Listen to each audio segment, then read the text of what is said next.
여러분, 매일 보는 저 철길 있잖아요. 그냥 평범한 쇠막대기처럼 보이죠? 그런데 만약에 저 안에 우리를 지켜보는 보이지 않는 지능 같은 게 숨어 있다면 어떠실 것 같으세요?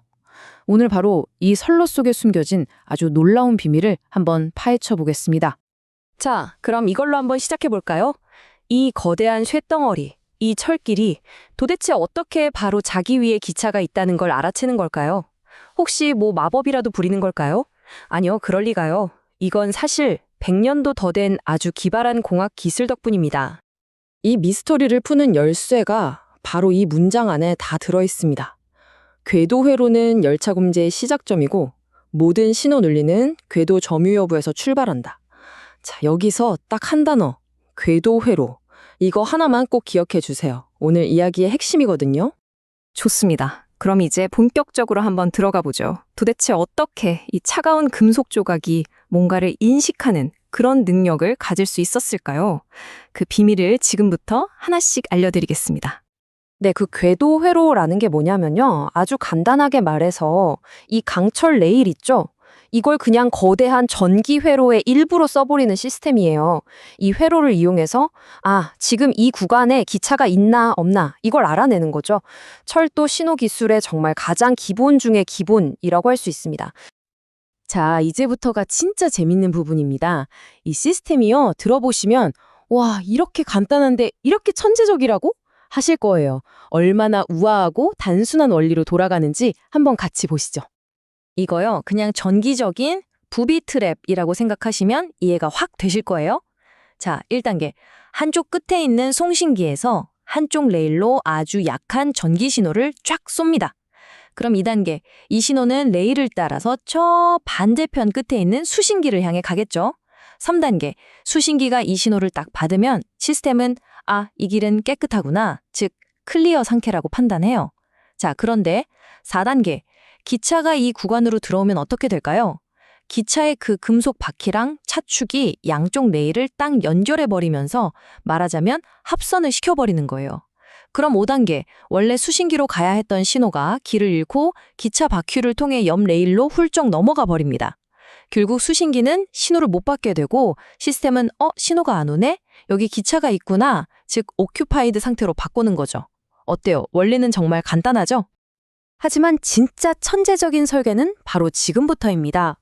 만약에요, 이 시스템이 고장나면 어떻게 될까요? 뭐 전선이 끊어지거나 아니면 전기가 나가버리면요? 바로 여기에서 이 설계의 핵심, 그 천재성이 드러납니다. 자, 정상일 때 기차가 들어오면 회로가 합선돼서 신호가 끊기고 점유 상태가 되죠. 근데 시스템이 고장났어요. 전선이 끊어졌거나 전원이 나갔어요. 그럼 어떻게 될까요? 똑같아요. 어차피 신호가 수신기에 도착하지 못하죠. 그래서 시스템은 이것도 점유 상태로 판단해 버립니다. 그러니까 기차가 있든 시스템이 고장났든 어쨌든 신호가 없다는 결과는 똑같고, 그럼 시스템은 무조건 가장 안전한 쪽, 즉 기차가 있다고 가정해 버리는 겁니다. 이걸 바로 페이세이프, 고장나도 안전한 쪽으로 작동하는 원리라고 부르는 거죠. 대단하죠? 자, 지금까지 들어보면 이론은 정말 완벽해 보이죠. 하지만 현실은 언제나 이론보다 훨씬 복잡하잖아요. 이 단순해 보이는 회로가 실제 현장에서 어떤 골치 아픈 문제들을 만나는지 한번 살펴보겠습니다. 첫 번째 허들은 바로 고전압 간섭입니다. 특히 KTX 같은 전기철도를 생각해 보시면 그 머리 위에 전기줄 있죠. 거기엔 무려 25,000볼트나 되는 어마어마한 교류 전류가 흐르거든요. 이 강력한 전류가 궤도 회로가 주고받는 그 약하고 미세한 신호를 교란시킬 수 있는 거예요. 일종의 소음인 셈이죠. 그래서 엔지니어들이 아주 똑똑한 장치들을 달아놨습니다. 일종의 전기 필터 혹은 보호장치 같은 건데요.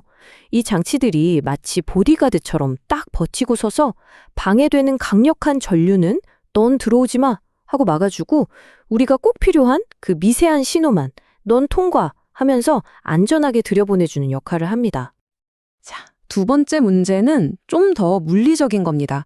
선로를 잘 보시면 신호 구간을 나누려고 일부러 전기가 안 통하게 만들어 놓은 절연 이음매 같은 게 있거든요. 아니면 레일 자체에 금이 갈 수도 있고요. 그럼 전기 신호가 이런 틈을 어떻게 건너갈 수 있을까요? 길이 끊겼는데 말이죠. 정답은 바로 점퍼선이라는 겁니다. 이름 그대로예요. 이 전선이 말 그대로 점프해서 다리 역할을 해주는 거죠. 전기가 안 통하는 구간은 살짝 건너뛰어서 연결해주고 혹시 레일이 깨지거나 했을 때는 우회로가 되어주고 심지어 선로 공사할 때도 신호가 끊기지 않게 길을 만들어주는 아주 중요한 역할을 합니다. 보이지 않는 수호자를 위한 든든한 다리인 셈이죠. 그리고 이게 정말 중요한데요. 저희가 참고한 자료를 보니까요. 이 작고 별거 아닌 것 같은 점퍼선이 빠져 있거나 연결이 제대로 안 된 게 철도 사고의 아주 중요한 원인 중 하나라고 하더라고요. 정말 작지만 사람의 생명과 바로 연결되는 부품인 겁니다. 자, 그리고 마지막으로 마주하는 큰 장애물은 바로 신호의 사각지대, 즉 사구간이라는 문제입니다. 선로가 막 복잡하게 갈라지는 곳이라든지 아니면 너무 긴 직선 구간 같은 데서는 신호가 점점 약해져서 결국 감지가 안 되는 그런 블라인드 스팟이 생길 수가 있어요. 이런 위험한 사각지대를 그냥 둘 순 없겠죠. 그래서 엔지니어들이 약해진 신호를 다시 키워주는 증폭기를 달기도 하고 신호가 더 잘 가도록 이것저것 보강도 해주고 또 각 구간의 길이에 맞게 신호를 미세하게 조정하는 등 온갖 기술을 다 동원합니다. 어떻게든 기차가 시스템의 눈 밖으로 사라지는 일이 없도록 막는 거죠. 지금까지 우리가 살펴본 이 모든 복잡한 기술들 그리고 여러 문제 해결 방법들은요. 결국 단 하나의 아주 중요한 철학으로 모아집니다. 바로 철도 안전이죠. 모든 부품 그리고 모든 해결책은요. 딱 하나의 근본적인 규칙 위에 세워져 있다고 보시면 됩니다. 바로 이겁니다. 조금이라도 의심스럽다? 그럼 무조건 위험하다고 가정하라. 이게 바로 우리가 아까 이야기했던 fail-safe 설계의 심장, 그 핵심인 거예요. 기차가 진짜로 있든 아니면 그냥 전선이 끊어진 거든 상관없어요. 신호가 안 오면 일단 위험 신호를 보내는 것. 이 단순하지만 정말 강력한 원칙 하나가 수많은 사람들의 생명을 지켜온 겁니다. 자, 그럼 마지막으로 여러분께 이런 질문을 하나 던져보면서 마무리할까 합니다. 우리가 매일같이 의존하면서 살아가지만 사실은 그 존재조차 잘 몰랐던 오늘 이야기한 이 철길의 궤도회로처럼 보이지 않는 안전 시스템이 우리 주변에 또 어떤 것들이 있을까요? 한 번쯤 주변에 돌아보시면 정말 흥미로운 것들을 발견하실 수 있을 겁니다.